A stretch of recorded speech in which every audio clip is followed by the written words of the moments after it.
Oh, thanks. Thank you. Hi and welcome everyone. My name's Alison Watts. I'm here on behalf of the Southern Cross Postgraduate Association. I'm very pleased to be hosting this introduction to Endnote with our marvelous SCU librarians, Jill Parks and Tali Allen. So we are recording, and I'll post the link out later to everyone that registered. And just a quick note that we're also running an advanced Endnote workshop in the 17th of October. So if you'd like to do more than what we do today, I'll be sending out the link and posting it out for people to come and do a second workshop with us. So thanks for attendance, and I'll just hand it over to Jill and Tali. Thanks. Thanks, Alison. Just firstly, I'd like to acknowledge and pay respects to the ancestors and descendants of the land upon which we work, meet and study. I am mindful that within and without the buildings, the land was and always will be Aboriginal land. So thanks so much for having us. As Alison said, my name's Tali and I've got my little co-host Jill. You'll see her there on the video. Yes, so good. I'm going to run through all the fun EndNote stuff.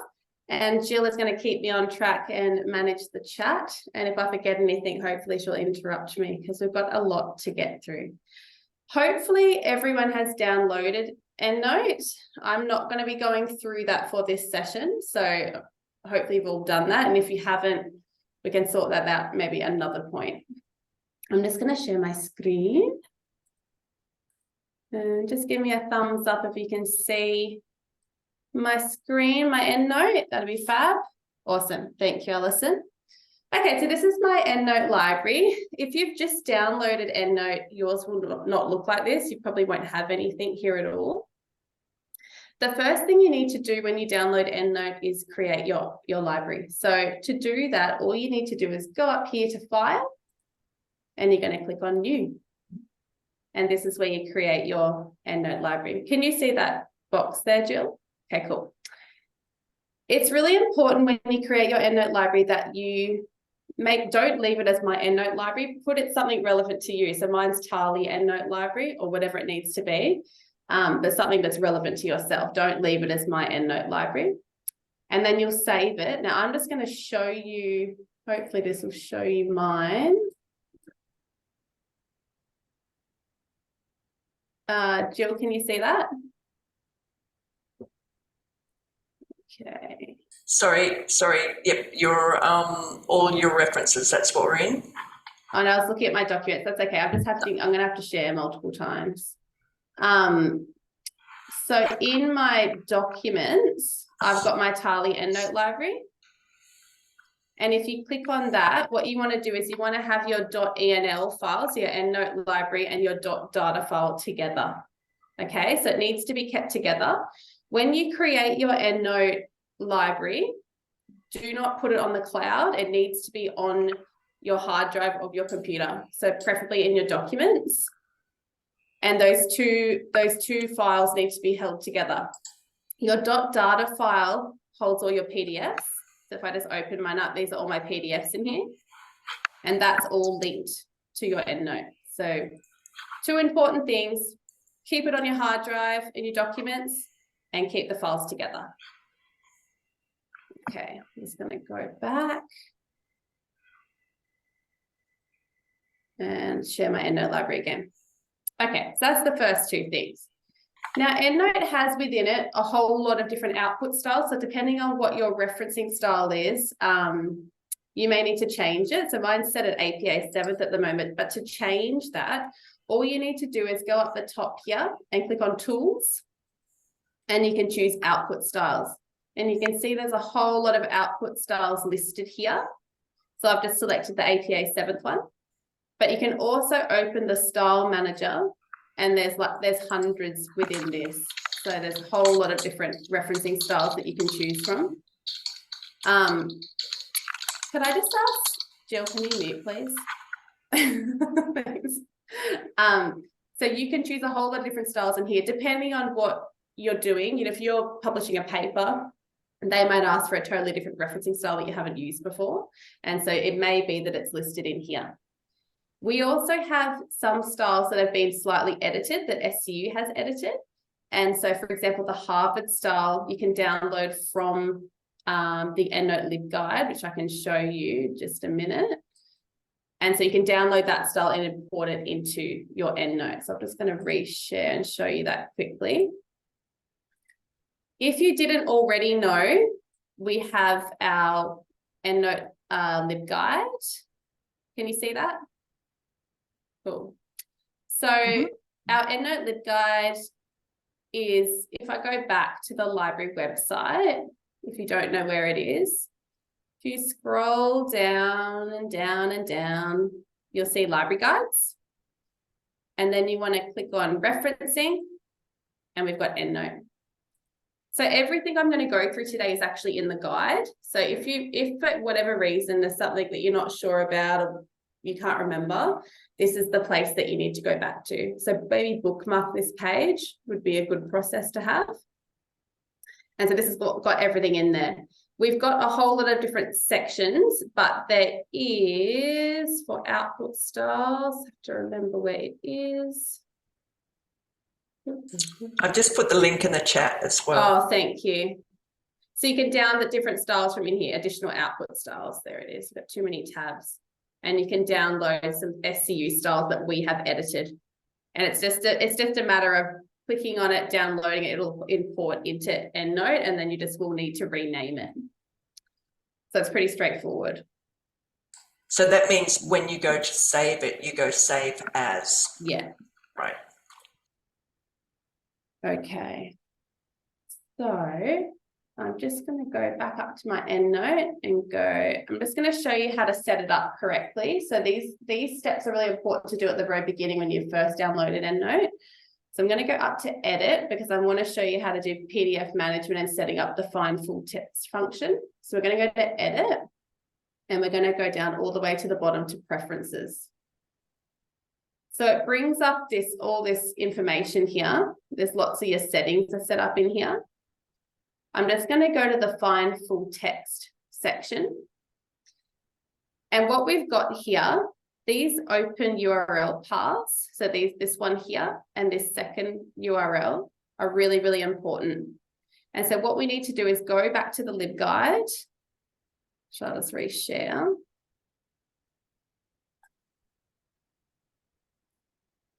And there is a section in here called PDF management and find full text. And it's this section here. So these copy and paste the following URL into the open URL path box. And so you need to copy and paste this URL. And you also need to copy and paste this second URL. I'm just going to go back and share my Endnote library. And that needs to be populated in these two boxes. And what that does, it essentially, it authenticates you with your easy proxy. So your single sign-in. So you can, Endnote can be powered to find full text for you and link to the databases. So that's a really important step that you all need to do when you're setting up your Endnote library. So after that, the second thing that you need to do for setting up your Endnote library is this PDF handling. So if we just click on that, and this is for when your PDFs are imported into Endnote. It's a good practice to have it set up with some sort of system. And so you can customize that or set it up here. So you can, it's really up to you. I've got mine set as author, title, and year, but you could do author and title if you wanted.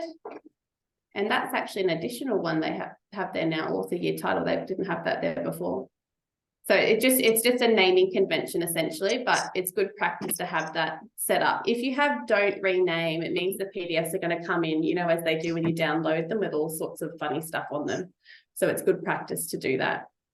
And then just click OK. So now that we've authenticated, we've put those easy proxy links into your Endnote, you need to authenticate it to make it work. And so to do that, you just go up to references. And we go down to find full text and authenticate. Oh, don't know why that's not working.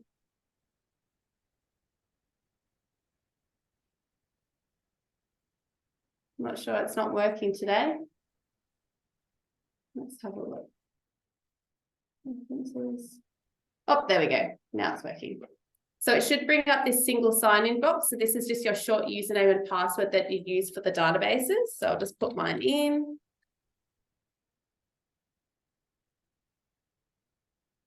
Log in. Don't worry about any of this. Just ignore that. That's all fine. And you just want to press done.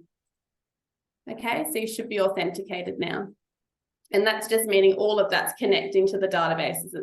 It's all fine. You will have to authenticate. You will be prompted to authenticate if you're coming, if you've closed Endnote and you're coming back into it. So like I had opened my Endnote today, but purposely not authenticated for the class. So just remember that you will have to authenticate at other times when you're opening it. And then I just wanted to demonstrate what it can do. So as you can see, this is all my references I've got here. And some of them don't have any PDFs attached to it. And that might be because there isn't a PDF, but I just wanted to show you how it works. So if I wanted to find full text for one of these citations I've got, I'll just do this top one. I can right click on it and I can select find full text. And you can see over on this left-hand side, it's searching. So it's trying to find something.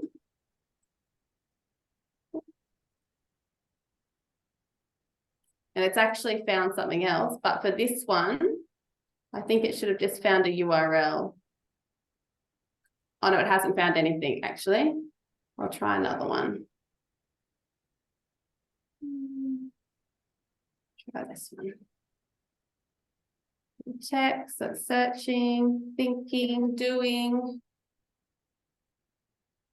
And it's found a URL. And so if we open it up, the URL should be populated in here. If I scroll down, you can see it's put that URL link in there. So there's obviously no PDF. When we download a citation from the library catalog or a database, it should automatically bring the PDF in, but sometimes if it doesn't, that's a way that you could populate it. If there was a PDF available, bring it in.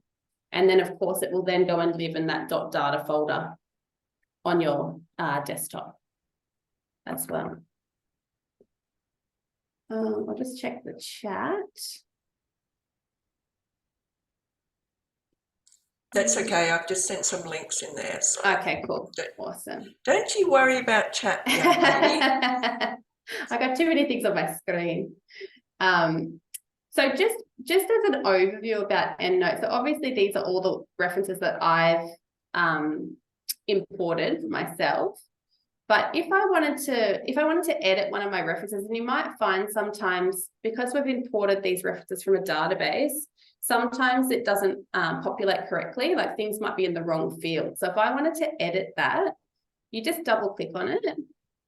And this is where you would edit your references. So you'd come in here and you could change different aspects of it. So if there was something wrong with it, you could add, to a particular field that you needed to if it wasn't correct. And you can also, if there's a PDF attached to it, this is where you would select the PDF and you could read through the PDF. One of the great things about Endnote is you can highlight and annotate the PDFs. So to do that, you just need to go up here, up the top, and you can add a sticky note. You can highlight selected text if you want to. You can add comments. You can put a strike through. For whatever reason when you're working on that, and then you can save that within there and work on those PDFs. So that's another really awesome feature of Endnote. So you just need to save it as well. I'm not going to do that because I don't want to leave that on my Endnote. Okay, so I'm just going to jump out of here and show you how you would import a reference for now. Just reshare.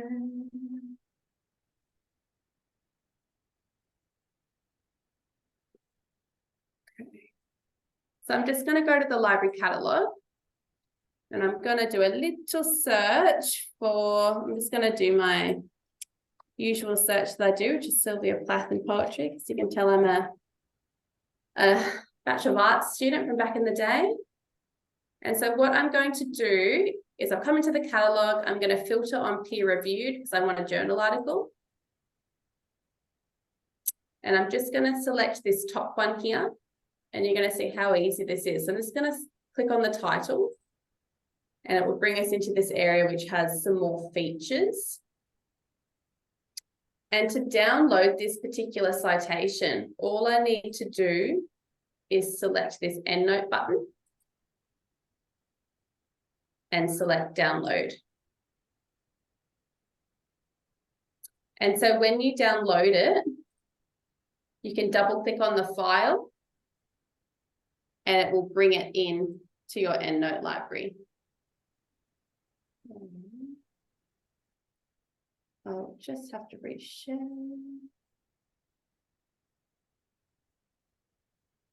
You should be able to see that citation come into my Endnote library. I wasn't quick enough to reshare it, but when this citation comes in, it's thinking, you can see it thinking, and you can see that there's a little attach file there. That PDF attach file actually didn't come in straight away. Like you see the data come in of the citation, and then it thinks, and then you see that PDF appear. So it's thinking to bring that data in.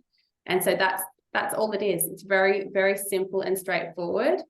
It's good practice to open it up and have a look at it to make sure everything looks correct, that the author fields look right, etc. But it's as simple as that. It's awesome. It brings it in very easily. And it's got really good functionality. So that's how you would bring a citation in from the library catalogue. I'm going to pop out and show you how you do it on a particular database. So I'll just go back. I'm just going to use ProQuest. So I'm just going to go down to the databases and select P for ProQuest. And I'll just show you how it works.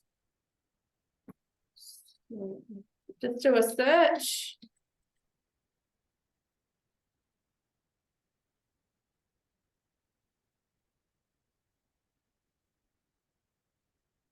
And select peer review. So I want it to be a journal article. So I'm just going to click on this top one here. So it's the same as the library catalogue. So we're just selecting the title. So something a little bit different to the library catalogue. So it was really straightforward where that Endnote button was to download it. And this will be different on every database that you're looking on. You sometimes will need to search for that Endnote button. So you're having a look here. You can see the download PDF button, the site button, email, print, but it doesn't look like it's obviously here. Where you want to have a look is this all options for ProQuest.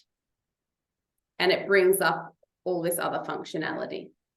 And so we just want to look for Endnote essentially. So we've got Endnote here. I'm going to click on that button. You want to make sure it's a RIS file for Endnote.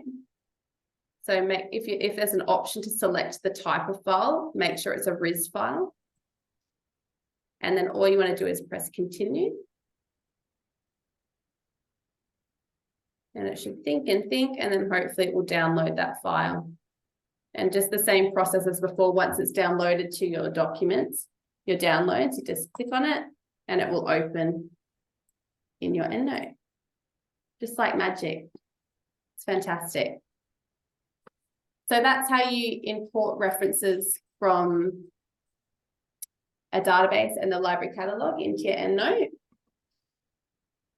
One of the things you can do on Endnote is you can, especially when you're doing, if you've got a particular assignment or if you're working on something really big, you can create groups, which makes it a little bit easier to work within. So you can see already that I've got a few groups set up on this left-hand side under my groups. Now to set them up, it's really simple. You can either press Control and in your all references and select as many as you would like to go in that particular group. You then right click and you add references to, and you can create a custom group. And you just rename that group to whatever is appropriate for you.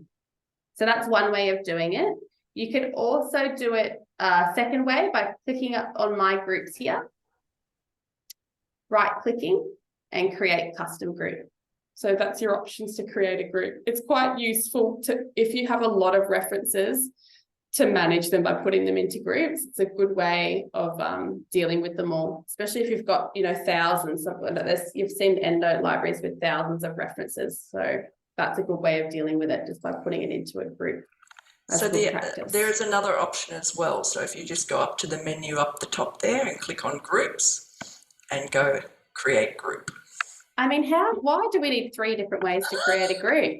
Just to give you options. I know. So when in doubt, there's 3 different ways that you can create a group. So don't fret, it will be fine. Okay, so the next thing I wanted to do is another very important thing, actually, and that is backing up your EndNote library. Now, like any software, EndNote can have some finicky points, and it's good practice as because it is a software to make sure that you're backing up your EndNote library really regularly.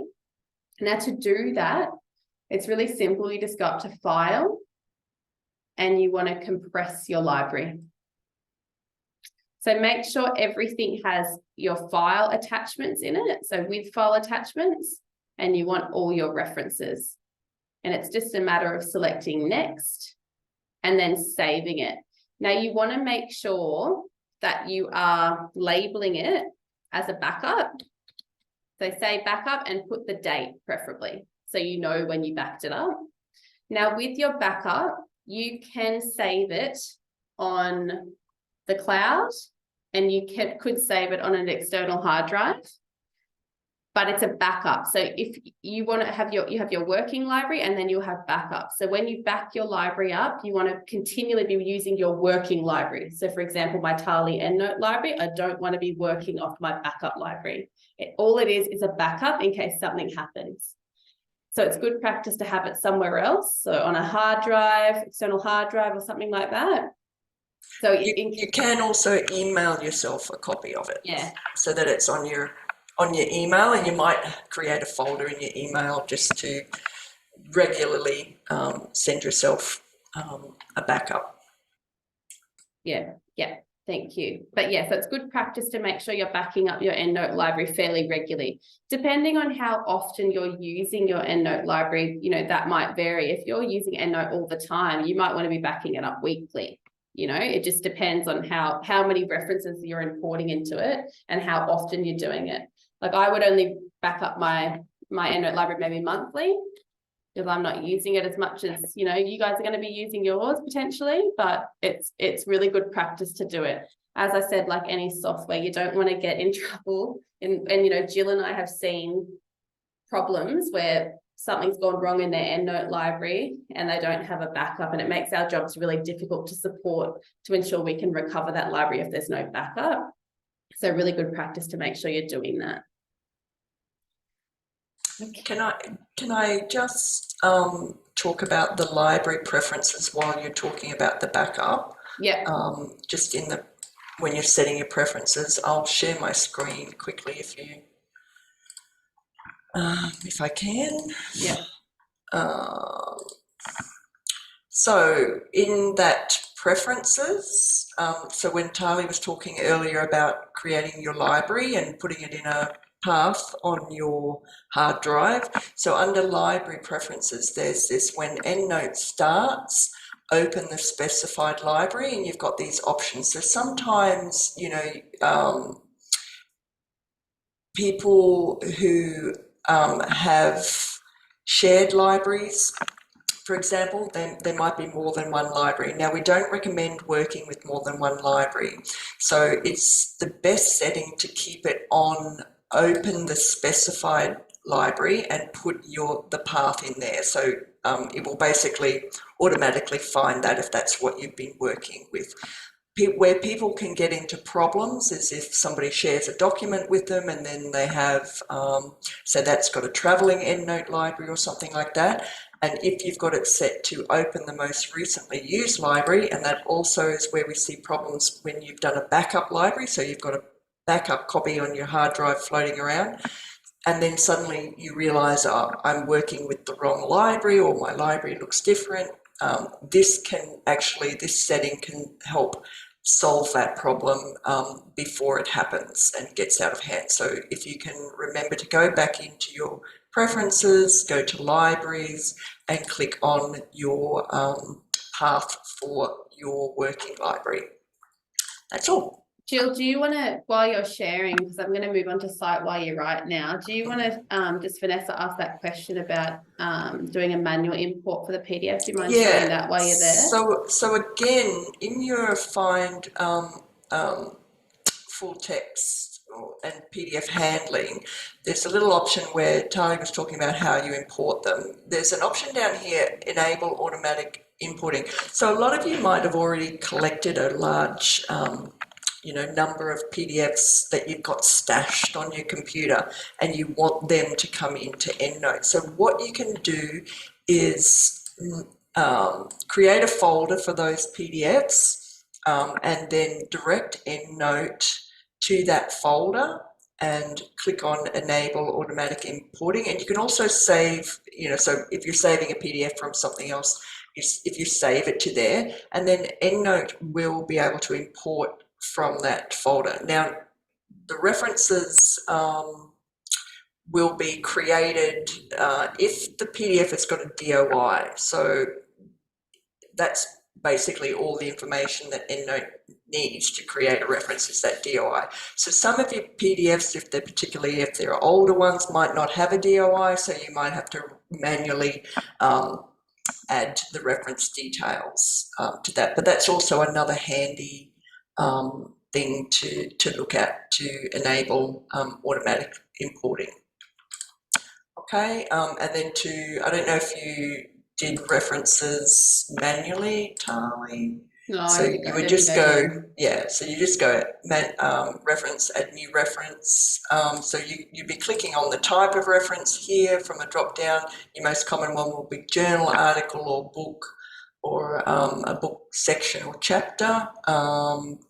Also web pages, but we have got in the APA 7 guide, we've got the recommended type of reference next to the source for referencing. So not so much in the EndNote guide for that, but have a look at the APA guide. At the end of each different type of source, there's a recommended drop down, but you most often will be journal article.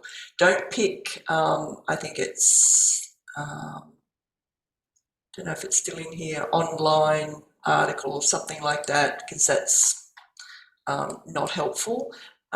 So you add as much detail as you can.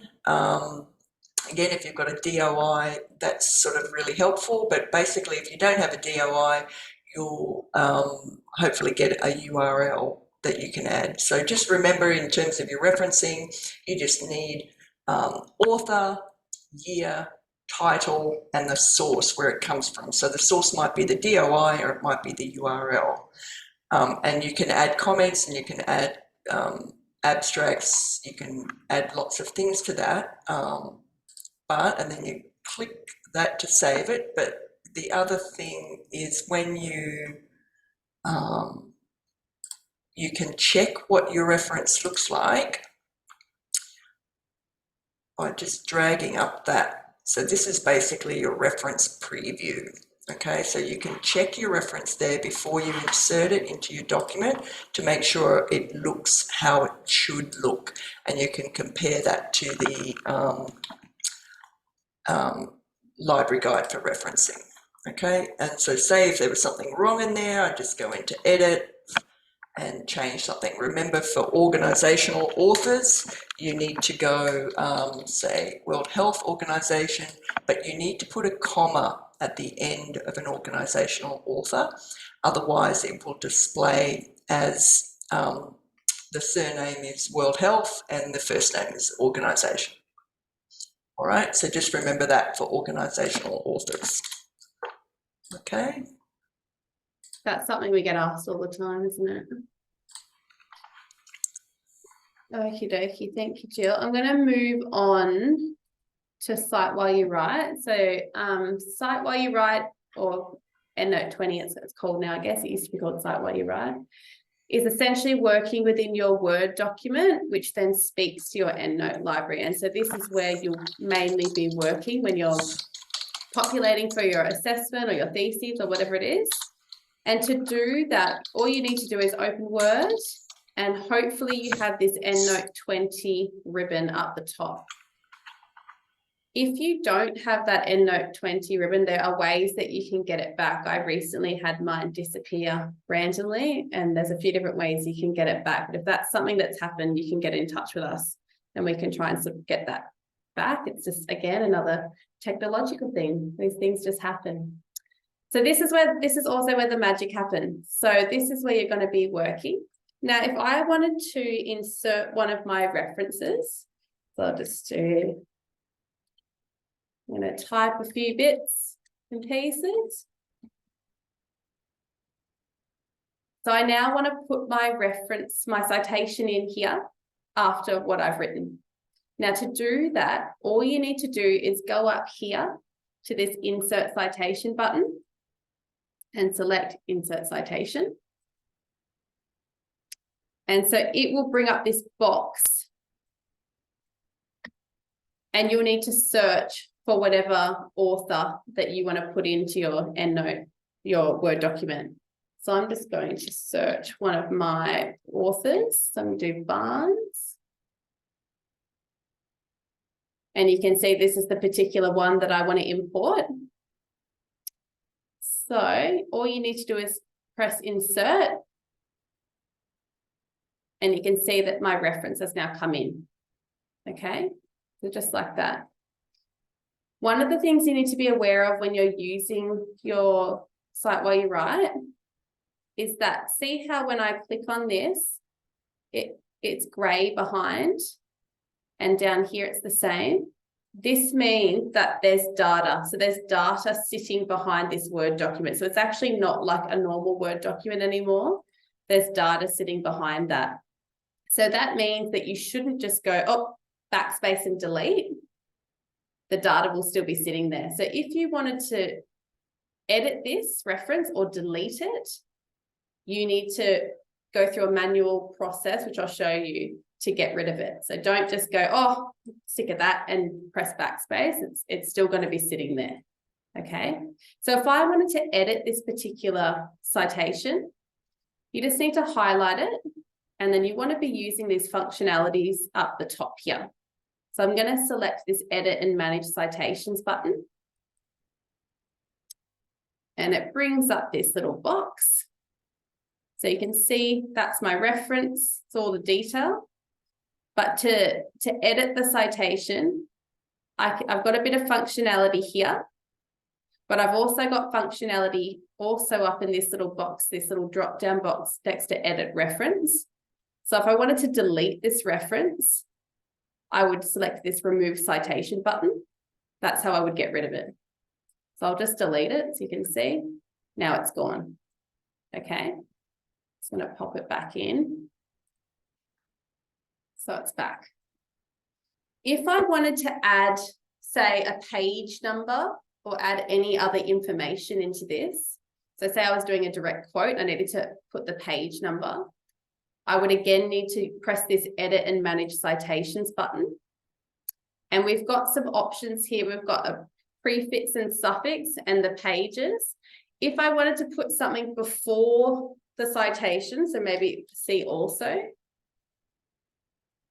I would put that there and select OK, and you'll see that that changes. Okay, so it changes that's where you would add any extra bits that you want to add to your particular in-text citation. So I'll just leave that there. I'll show you how, I'll just add another one. So I'm going to go back up to in-text citation, insert, I'm going to search another one.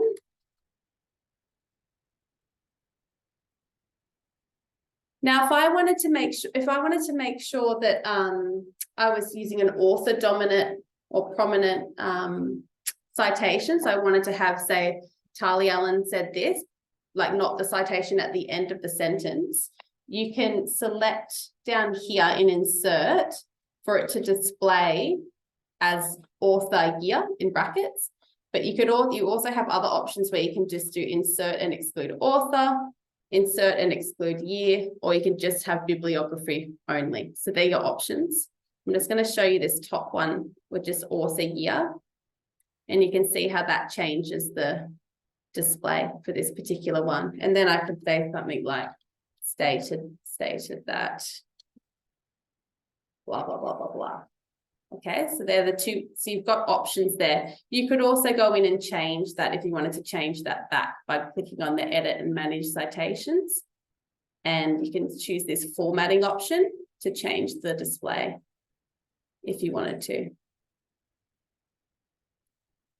And so obviously you can see that every time I put in a citation that my full references are being generated below automatically. And again, you can see that there's data behind that. All right. If I wanted to import multiple citations at the same time, so I wanted to refer to multiple different articles, for example, I'm just going to have to reshare to show you. What you need to do is you go back into your Endnote, click Control. This is the easiest way I found to do it. Select the references that you'd like to import to your Word document. Go back to Word. Go up to Insert Citations, but click that little drop-down box. And you want to select Insert Selection Citations with the S on the end. And that will import all of the ones I've selected all together. So multiple citations that I'm referring to for whatever I'm paraphrasing. Okay, and then it will generate all of these here. Now, if I wanted to remove some of those citations, so say I didn't want actually all three of them in here, I would again go back up to edit and manage citations, and I could potentially remove one of them if I wanted to. So say I didn't want this Hardy one, I accidentally put that in there. I'd select on this little drop-down menu and then choose remove citation. And it will edit it to only be two that I selected. Okie dokie. So one of the other things within this field, if I wanted to, say I was working with a really long document and I did want to move content around. So I've already been working within this. I've got lots of references on a big thesis, for example, but I did want to move some of my references around. To do that easily, you can copy and paste, but there's something that you need to do first. So you need to come up here to convert citations and bibliography, and you need to convert to unformatted citations. So if I click that, you're going to see my page go really funny. See how my references are going really weird? This means now that the data is not sitting behind it. See, I can click on this and it's not, that gray is not coming up behind it. So I could now copy this and then, or cut it and then paste it somewhere else if I wanted to. So I'll just show you cut. So I wanted to put this at the top.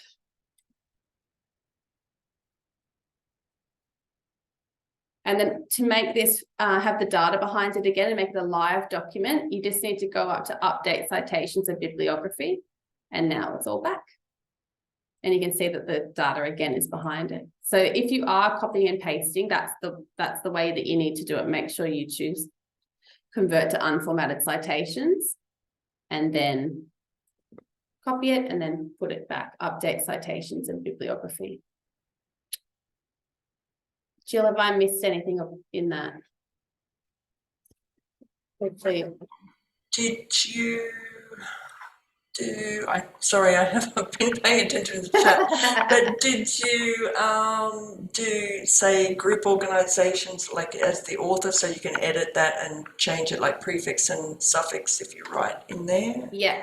Yep, okay, yeah. cool. Yep, so one of the main things, so once you've been working within this live document, you can see the data's here, and then you want to submit. One of the most important things you need to know is that you need to convert your document to plain text. So select this convert citations and bibliography and then convert to plain text. and that will prompt it to be saved with none of this data behind it. So that's really important. Please don't forget that, because if you put a document like this with all the data behind it into Turnitin, it's like gibbly-gook. It's not right. So that's really important. Make sure you convert it to plain text when you're finished. That's the last step that you need to do before you submit whatever you're submitting. And I don't think I've got anything else. I've raced through like a. Did we do chapters? Did you do chapters? Sorry. I didn't do chapters. Okay. So that's probably one of the other things is like if you're doing a very long document like a thesis, you can work with the same EndNote library but multiple documents. So divide your big document up into chapters, say like introduction, abstract, background, methods, chapter 1, chapter 2, etc.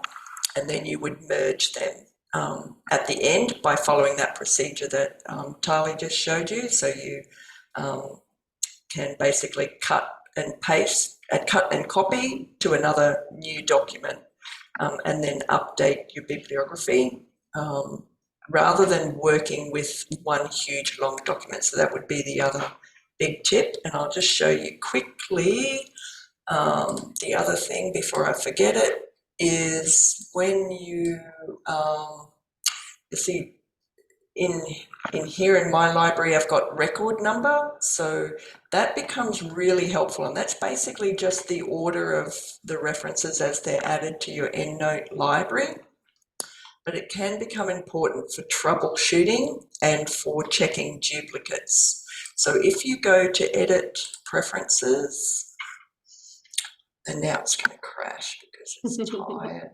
It's like me, it's tired. Get there eventually. Right, so edit preferences, display fields, add record number. So that's just a drop-down selection, apply and OK. Okay, so then you'll get it to show this.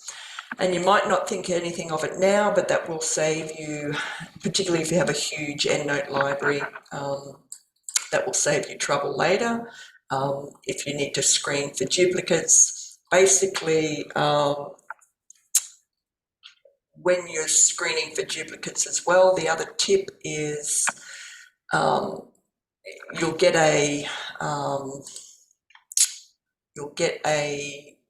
box pop up, and it will show. Let's see if I can show you. Oh, that's the thing I forgot actually. That was on my list. Duplicates, yeah. Lucky you're here, I can't Jill. remember where it is.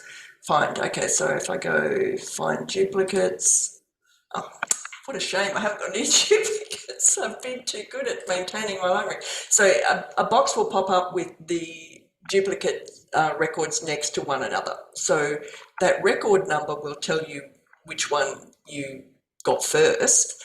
But the other thing, that doesn't necessarily mean you have to keep that one. You might just view the entries for both references. You can scroll down and check. So you might want to keep the one that's got the DOI rather than, just because it was added second. But it's more useful because it's got the DOI and it might have the PDF attachment, whereas the other one might not. So in most cases, the first record will be the one that you want to keep, but you can check and compare. The other thing was groups, like Tali mentioned groups, but there's also group sets. So if you think of group sets as more of an overarching level in a hierarchy, and then your groups are underneath that. So when you go to My Groups, you can go create a group set. Okay, so you can see that's got the arrow, and then underneath that you can add your groups. So you can also divide, say for example, you might have multiple projects on the go, or you might have multiple units that you're studying. So you could make a group set for each unit and then have different groups underneath that group set. I hope that makes sense. Just one other thing. So I saw this recently, we saw a student that had a really big EndNote library, but had a lot of duplicates, like hundreds of duplicates. And what I realized she'd been doing is when she was selecting that import button and that little download was coming in, she was double clicking it. And when she double clicked it, it was bringing in 2 records every single time. So she had hundreds and hundreds of these duplicates and didn't even really realize, but then had to go through that process of reviewing her duplicates. But that can happen really easily. So just click on it once and then 1 record will come into your EndNote library. Tali, can you just share your Word doc again? We've just had somebody called Jennifer ask, can you show how to change the line spacing in a reference, please? So if you open up your Word doc, because I haven't got a Word doc, I haven't got a test document set up. So if you go into I can't remember. yeah, so preferences. There's a way to do it. Yeah, preference. No, see on your site while you're right. If you go preferences, I think. Yeah.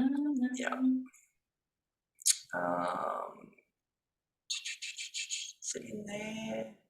General. No, I don't think it's that. No, I can't remember. Let me have a look. Library. It's in Word though, so it's not. Yeah. It's in Word. It's not. It might be that. Click on the bibliography bit.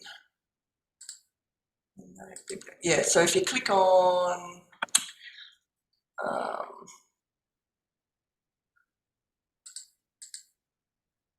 Board figures. God, I can't remember where it is.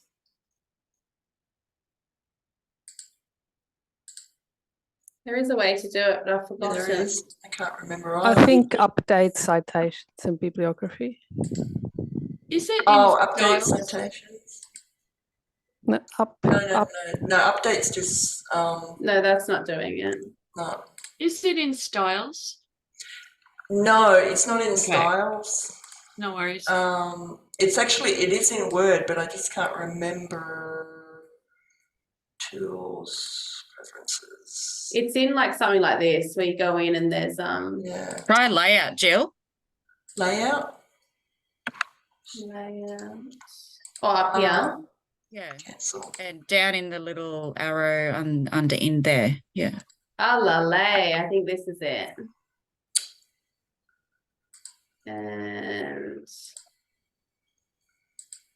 oh no, that's not. That won't work because it's for not all in of the, it. It's in the EndNote. It's in the EndNote somewhere. I just can't remember for the life of me. Oh, okay. Go to edit. See edit library references over there. Yeah. Oh, editable references. No. Look, it is in here. Edit and manage citations. Have a look in there. Okay, yes, it is in here. Is it in tools, configure bibliography? Yep. Oh, there we go. That's where it is. Layout. And then line spacing. Yes. Double. How many librarians does it take to change the bibliography? Ta-da! There we are. Okay, so into Thank you. Just checking. So do that again. Edit and manage citations. Tools. Configure bibliography. Layout. And then you can change the spacing. It's a labyrinth. Yeah. So you can see we really use Endnote a lot in the library. Okay, so let me just check this. Okay. Can we have the list of documents and groups visible in Word? What does that mean? Okay, can we have the list of documents and groups? That would be visible in Word. Find the reference through search. No, you can't have it. No. No. It's in your EndNote library. Yep. I'm sorry, but we don't control that. That's not a preference that you can control what you see in Word. So the functionality in Word is the cite while you write. So it's that tool up the top. That's like a plugin or an add-in that Endnote, how Endnote works with Word.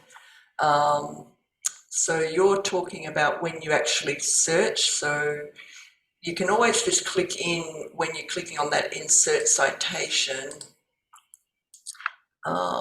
or just go to Endnote and do a search in Endnote and then click on that reference and go right click and insert citation as well. So that's probably the most important bits, I think. So Stacey said this is scarier than my thesis, and just I'd like to comment on that. So I've already said this, but Endnote is a software, and so it does take practice, you know, like any software. If you're going to learn a new software, it takes a bit of practice to get used to it. So don't be intimidated. Baby steps, and if you set it up correctly, like we've gone through today, it's going to make your life so much easier. So if you just go back to those steps, make sure you're backing it up. Make sure your .data folder and your .enl folder are together, and it's on your computer, and your backup is somewhere else, and then we can at least recover it. But it's okay. And particularly for Mac users, when you create a library in there, Macs tend to want to automatically save things to iCloud. So make sure that you've got your library saved on your hard drive, not to iCloud. Otherwise, you're going to get into corruption problems later on. Is there any other questions that anyone has? As Alison's just popped in, we've got an advanced EndNote workshop next month where we're going to go through the more advanced parts. So we'll go through EndNote Online, traveling libraries, sharing, etc. So we're not going to go through that today, but if there's any questions anyone has while we're here, feel free to ask while you've got us in the room, and I can stop the recording as well, so it doesn't need to be recorded. I'd just like to ask, I put it in chat, but just in case it's missed, how long will the recording be available?